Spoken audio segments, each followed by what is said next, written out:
All right, so today I want to go over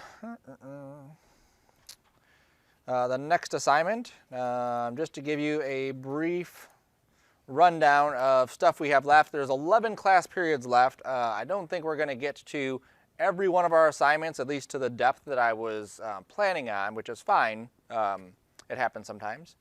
Your interior right here, that's due on Saturday. The 3D print thing I'm going to go over now. And then we would have a character, a machine, and a weapon to do basically within the next 3 weeks, and I don't think we're going to get to that. So we might eliminate the machine and just do the weapon and the character. I think those two would be good ones to do, okay? The character one I think is always a fun one, especially getting to ZBrush and start sculpting. But that machine one, we may just eliminate it and just, divvy the points up elsewhere, okay? With the 3D print one, I'm going to go over two different directions with this. One of them is going to be using Fusion. This is another free software. I don't believe it's on these computers, but if you want to play with this at home, it's definitely a neat tool to get into, especially if you're in the industry and you wanted to take an automobile or take a part that's been modeled in another 3D software and convert it or organize it or whatever. This is a nice in-between software, okay? So I'm going to show how I would build something here. And I'm also going to show it inside Maya. Start to finish, you'll see the whole process of taking it and making it into a 3D printable item, okay? So I'm going to take the head here. I think I showed before that I had a resin version of one of my items that I built. So making a mold. Part of making a mold is making the framework around it. You can use cardboard and just glue it together. But I'm going to build a thing that I could 3D print and then put it together and use that as my housing, right? So the first thing I need to do is I need to create some sort of mock-up of this. So whatever your item is, that if you're interacting with something in the real world, you always want to have a mock-up of what that is inside the software. If I'm doing a phone holder, that's my item. If I'm doing, like Noah's doing dice roller, so he has the dice as his mock-up. So I'm going to grab my ruler. I'm going to try to grab my ruler. There we go. And I think this is about 3.5 inches tall. It's about 3.5 inches tall, and it's probably about 2 or 3 inches wide. About 3 inches wide and 3 inches there, okay? So it's about 3.5 by 3 by 3. So I'm going to go here. I'm going to make a cube. Okay.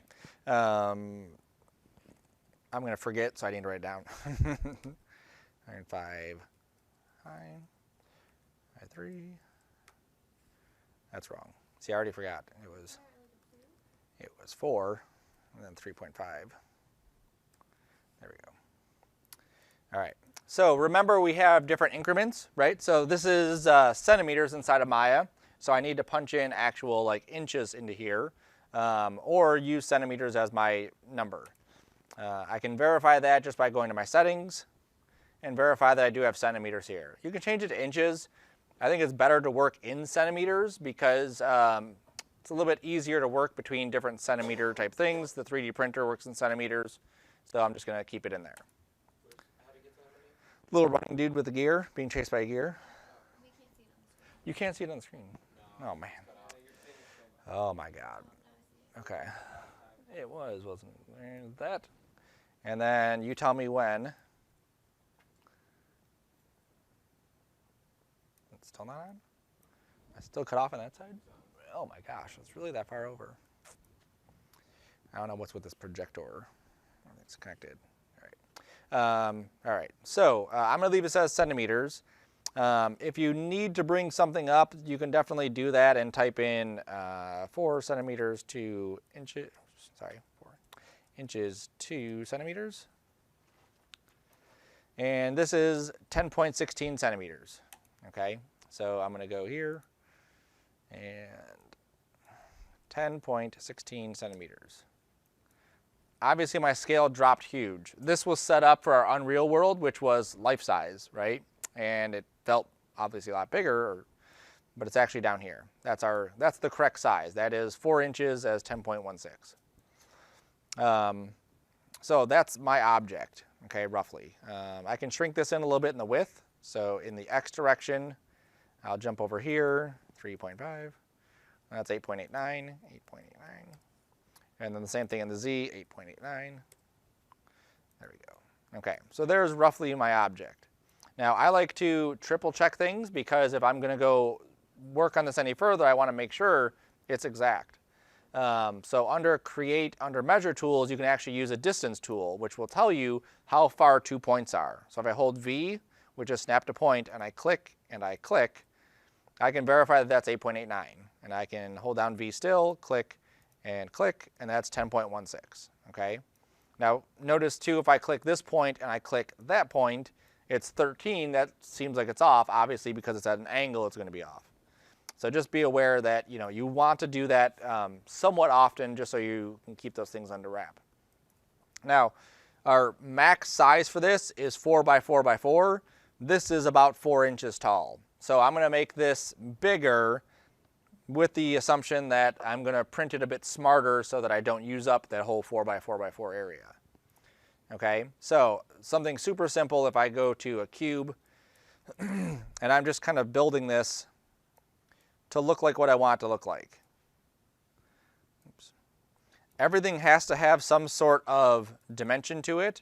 So if I was to just create a plane, there's no thickness, the 3D printer will not print that. So I'm using a cube, it will print that fine. So I'm going to go with this type of thing. That's good. I think I'm going to go a little bit bigger, so let's go 13 here, 13 there, just for nice round numbers. 0.5 there is good. Okay. Then I'm going to add some divisions to this.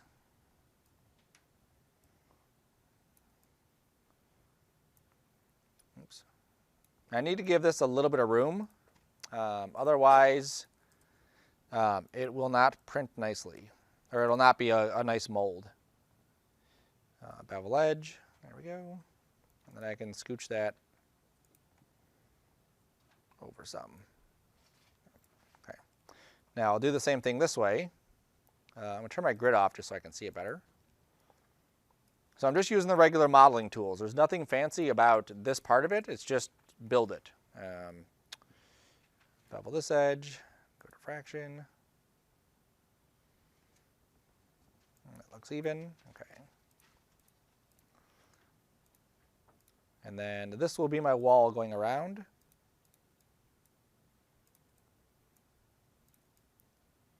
Go, extrude, push that up. All right. So now, if I was to do a mold, I could use this box as my mold. I would put my head inside that box, I would secure it somehow, and then I would pour fluid on top of there, okay?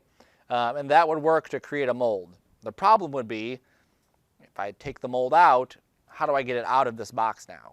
Okay, so I'm going to make separatable containers so that I could actually have pieces on the top and bottom that will come off, and then the sides can also come off.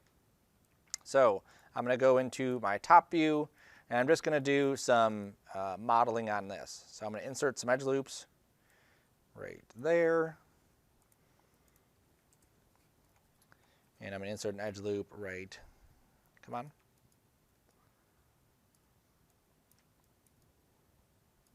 I don't know what happened to the other side of that. I'll have to look and see if I deleted something or what. Yep, I deleted something. There we go. I don't know how I did that. Come on. Yeah, I was off. I was in object mode. It should have worked. All right, so there. Okay. And then I'm going to go into this and this. I'm going to add a little bevel.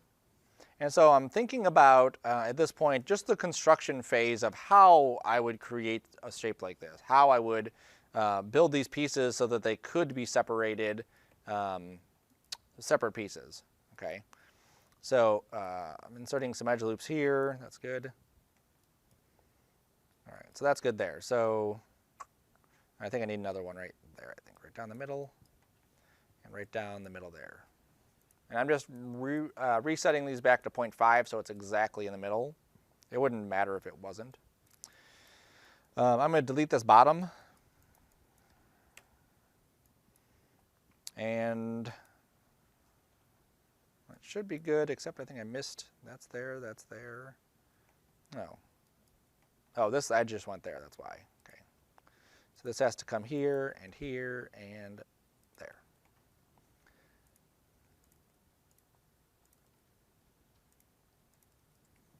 There we go. All right, so now I have these things separated. So as I build this, I can build basically like this piece here. So if I grab those pieces and I just extrude it just so you can see what I'm going to do, that's going to be like one wedge. And then if I do the same thing here, and this is a brand new piece, then those two things will like butt up against each other, and I'll have a seam that I could then take apart after the mold is all dry and everything. Okay? So I think I should have some sort of pattern here, sort of, kind of. All right, so I'm going to grab these faces. I'm going to go to extract. I'm going to say do separate them, yes, but keep faces together on, so that this becomes its own piece. There it is. So I'm going to do that over here too. So I'm going to say all these pieces, and then that will be another extract. And then the same thing here. These pieces and this will be an extract. These pieces and this. And you'll see this just from what I'm doing with my specific one, that's how I'm doing this. Your model will be different. You have your own designs, whatever. If I make a boo-boo, I can go back and fix things if I need to.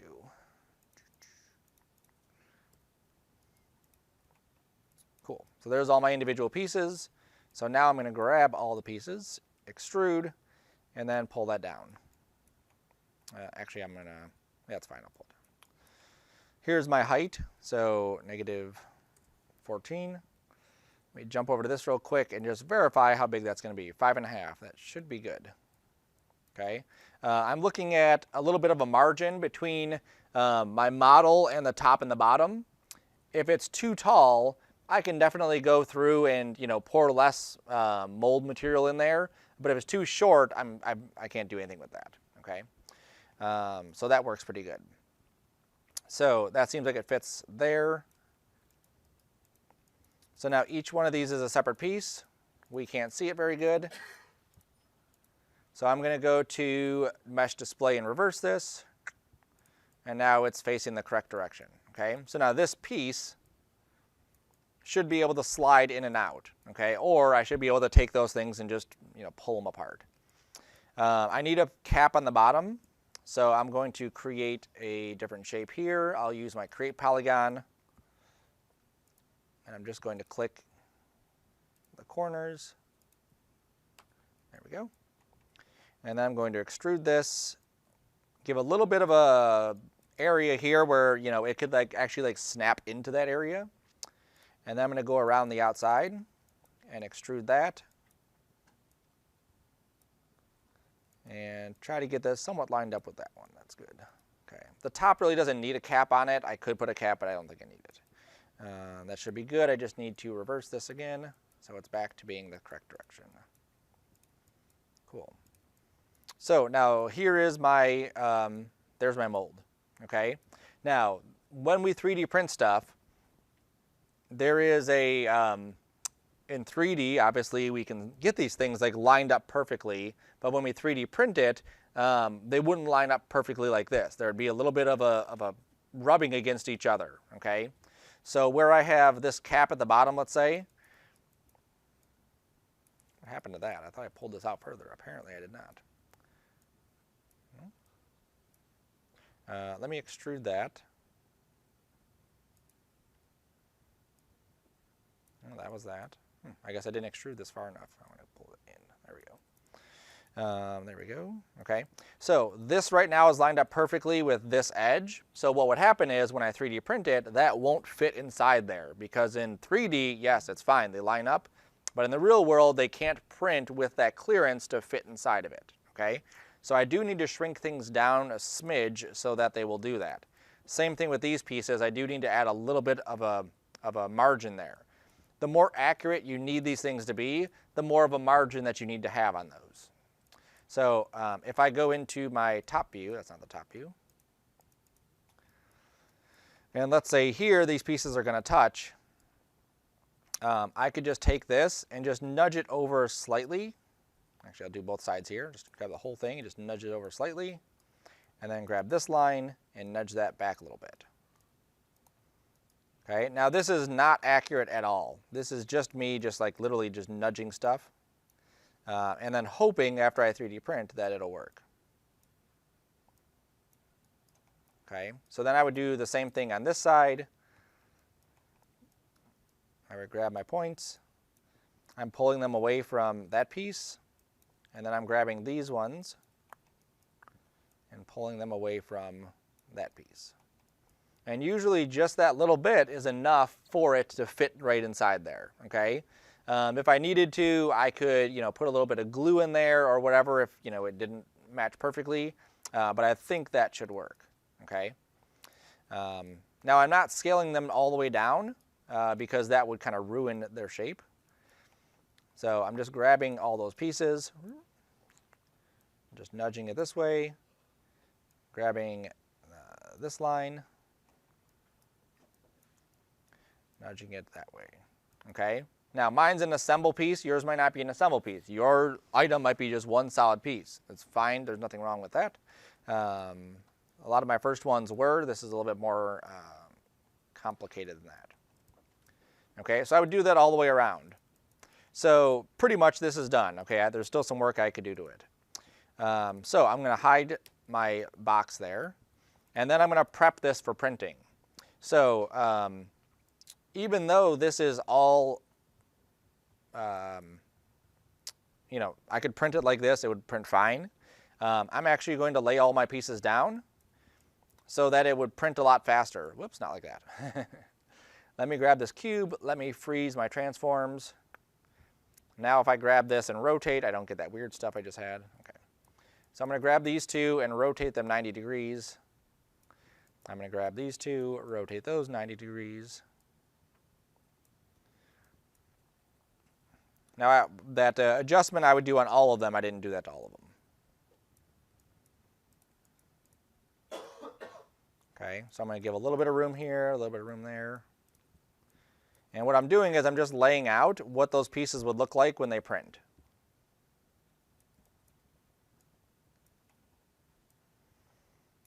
So even though this is a little bit bigger than a 4x4, the way that I'm laying this out, it'll actually use less material because it's not going to have to do a bunch of material in the middle of this to like hold everything up.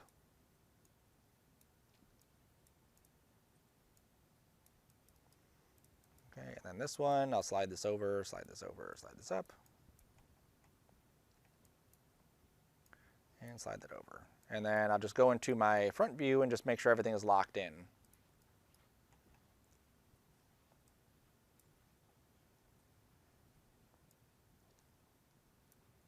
Let's snap everything to that first, and then we will scooch you up.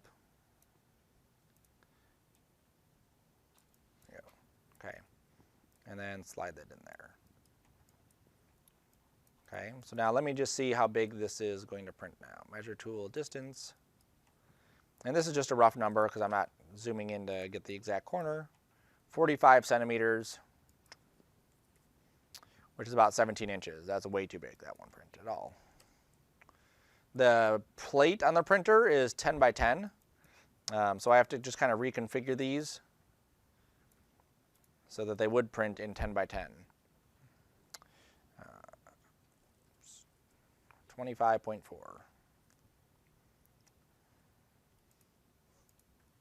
So that's 40, this is 30, that's 25. So that still isn't going to print like that, so I'm going to go and rotate these, I think this way. There we go.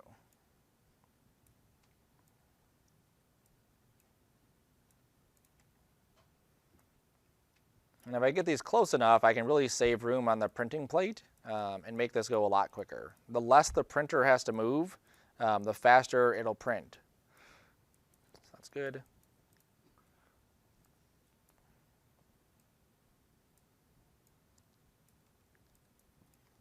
If you just have one item, obviously this is a lot easier because you're not doing all of this stuff. You're just doing the one piece.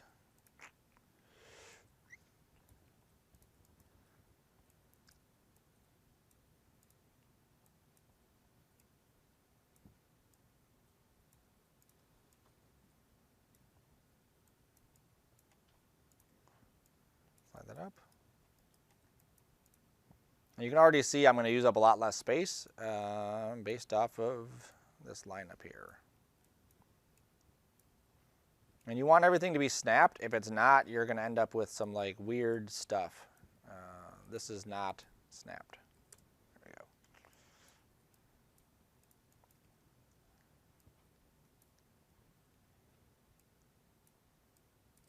Okay, and then I'm going to jump back to my side view and just make sure everything is snapped vertically and then it's flat right on the grid. There we go. So now much more room I've saved here, and I can even condense these further.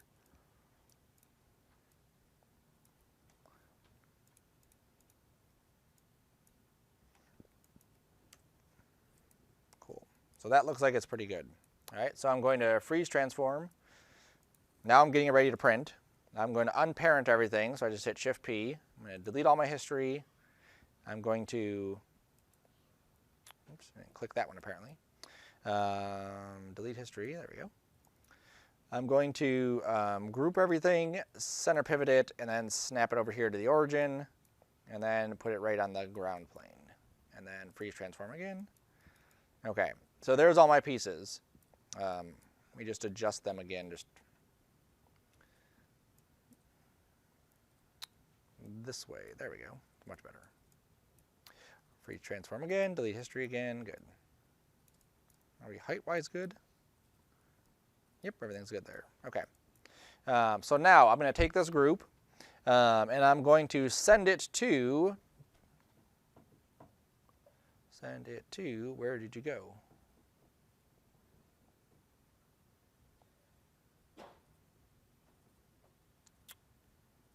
Maybe the thing is hidden. So there is a 3D print, an Autodesk print. Packet file, export, no.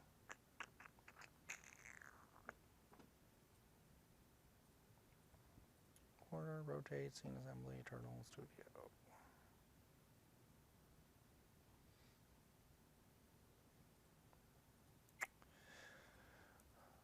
You were there before, and now you're not. Send to Unreal, export. Fine, we'll do it a different way. I don't know why it's not there. Usually there's an export send to Autodesk Print Studio, and that's not showing up. So I don't know what happened to it. I'm going to export this out. I didn't make a project for this, but I probably should have. I'm going to save this as an OBJ is fine. I think the Maya file will even work too. Box printing. Put my name on it too, so I know whose it is. Print.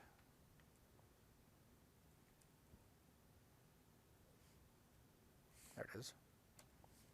Then I'm going to open up Print Studio. This is, again, another free one from Autodesk that you can download and use. And the whole purpose of it is to process your models to get ready for printing. Typically, I'm not sure why it's not there in my Maya now. Maybe they did something with 0.2. But it should be a send to Print Studio. I'm just not seeing it. So I'm just going to import. I'm going to go to my P drive. There. Mechanical, scenes, and box printing. There it is. Now it did come in, and I do have an error here, so I'm going to see what the error is. It's model issues that needs attention. Okay, I don't know what the issues are. So I'm going to center this. That was the problem. Yeah, it was just underneath. I'm going to look at the scale. This will tell it what the sizing of this is. So 12.53 millimeters. Again, I can go over here to just test this out. Now this is millimeters, so half of an inch. So my dimension this way, it looks like. Oh, come on, spin around. Yeah. Alt right click is the tumbler here to reacclimate. So this is 12.53. That's definitely not what we wanted because it's reading millimeters inside of this one. So all I'm going to do is I'm going to multiply it times 10. That should be all I need to do. Let me just double check. So I'm just going to measure this real quick. I'm going to this one, and then going to about that one. This one to about that. 12.59. Maybe that is right. Millimeters. 12.53 millimeters. Oh, right. Centimeters. Yeah. Yep, so that's all I have to do. 10. That's it. Okay, so I'm just going to scale this up by 1,000, or by scale it up to 1,000. And now this is the appropriate size. Okay. Now, if we didn't do that, when we get to the printer, we can, on the printer itself, we'll see how big it's going to print, and then we can multiply it times 10 if we needed to. So that's not a huge deal. So there it is. So then I'm just going to go to File, Export Selected, put this into my folder, 2520. I put it inside my Mac, my mechanical, and scenes, Sarcona 3D print box. Okay, now that's how we would send it from here to a printable file. Now this printable file would then be able to be sent over there. When we get a couple of these ready to go, we'll go over to the print room, we'll look at it, and I'll show you how we could then send it to that area. Okay? All right, so I'm going to discard this. That's it. Print cube. All right. So whatever you do in here, that's what your print stuff will look like, okay? So if you just did whatever, you do it like that. If there's a specific instance where you have something that is paper thin, like this, it has to have some sort of depth to it. So you do have to extrude it so it has some thickness to that. The printer can do pretty fine resolution. It can go to like 0.005 millimeters, which is pretty tiny and pretty smooth. But just be aware that if you make a wall that thin, it might crumble after it prints. Or if you make a wall that thin and tall, it might break. Okay, so make sure you do give your stuff some thickness. Other stuff that you might run into is we do want all of our stuff to be one piece if we have multiple pieces that are colliding. So we don't want to have, let's say I did a sphere, and he's sitting on the ground here. And then let's say that I also had, actually let me do a cylinder.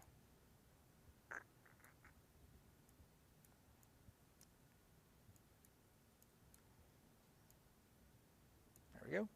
And then if I had a helix,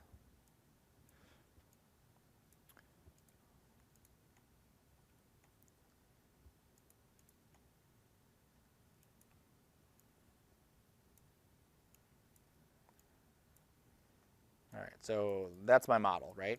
So if I were to send this to the printer as is, what it would do is it would actually try to print all three of these things, the inside and the outside, and it would most likely either print way too much or it would fail, okay?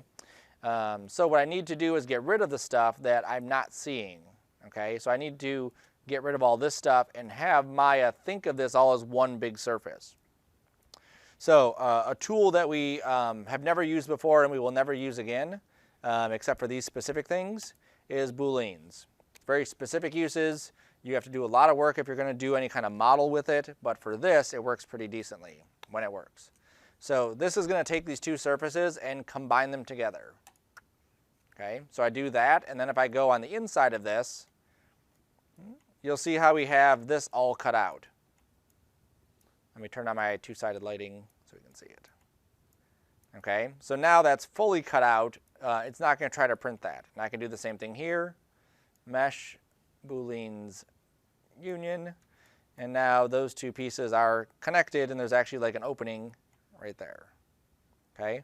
Now, the reason we don't use that tool is because it creates very ugly geometry. If I hit 3 on this, you can see all the kind of garbagey stuff that we would get. In order to clean this up, we would actually have to go back and continue each one of these edges so that it would flow nicely around the entire surface. Okay, that's why we don't use it.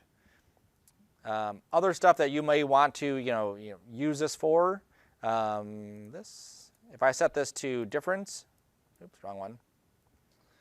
I'm going to select it in a different order, keep this, get rid of this, mesh, Boolean's difference. It can actually like cut stuff out of there. And again, it's nice, but we still have to clean up that surface if we wanted to use something like this. And if we do use something like that, notice how it's still kind of like jaggedy, even though this is smooth. It will print like that. It'll actually print, if I turn this to harden, it'll actually print like this. That's how it's set up to print. So if you want something super smooth, you have to smooth it out before you do any of that stuff. So you can crank up the subdivisions here. I can crank up the subdivisions there. And then if I do that same, I'm going to make this even more, like 120. Then if I do this and I do that Boolean's difference, I'll have a much smoother resolution going around. And that's what's going to print, and that looks, again, pretty decent. Okay. And then I could go into here and say Boolean's union.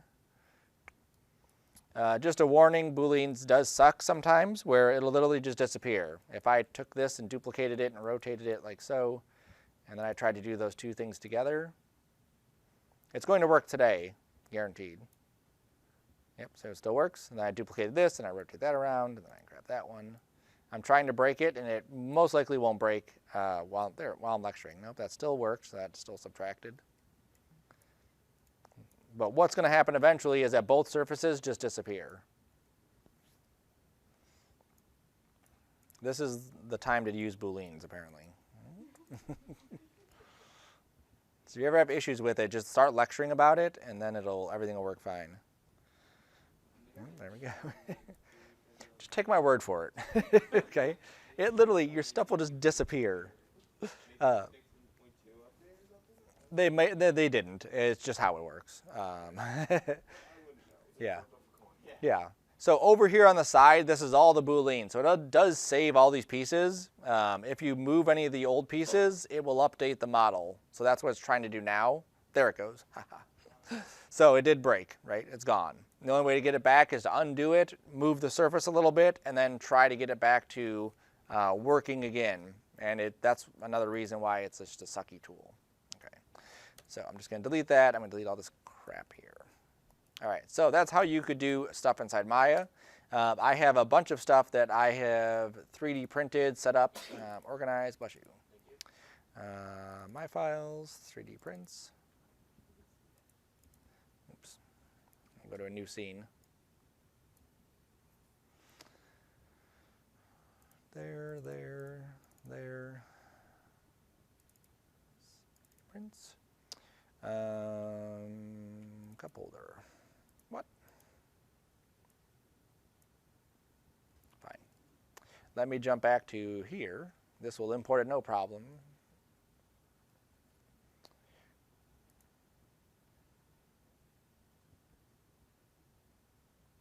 Open. Here. I just have to grab that folder. Nope, it's not there. I wish things were just automatically there. It knows where I'm trying to go with this. Cup holder. There we go. So, get your bearings. You're in a different software now. What's our hotkeys? All right, just forget that. I'm just going to use this for now. So this is a cup holder, so obviously the cup would just fit in there. So I found a cup, put it in there, and it worked. Wonderful. Let's open a different one. From computer, please go in the right folder. Yes, good. Foam core holder. This is something that I designed for when I do presentations. I wanted to have poster boards like in foam core, and I wanted to be able to have them stand up on the table. So I built this, which slides foam core right into there, and I can make multiple ones that would then piece all the foam core things together. Makes my life a lot easier when I'm trying to show stuff off. to there, back to here. That's the phone cord holder, the 2-speaker holder. This was a failed one. It kind of worked, but I tried to do like a hinge here. It was way too small. The 3D printer can print, you know, pieces. There's actually like a hinge in the middle of this. We almost had our hotkeys, didn't we?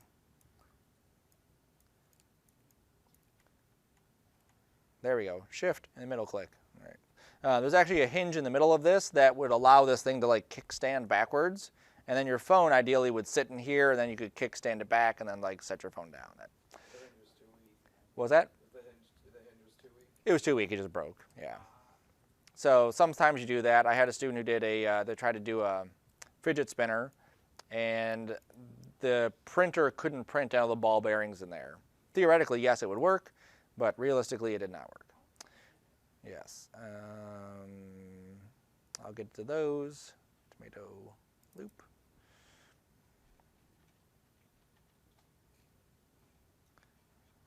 Oh, was that it? No, it's not it. I don't know what happened to that one.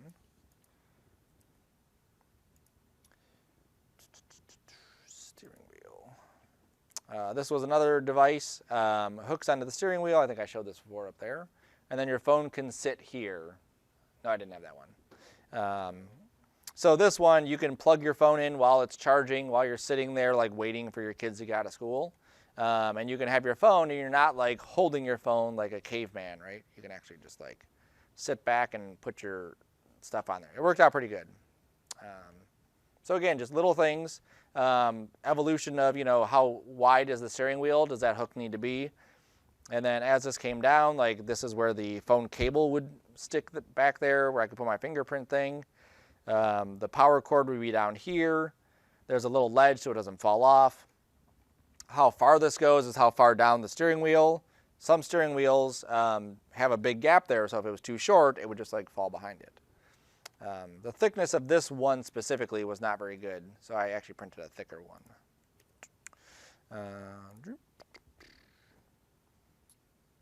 The speaker holder.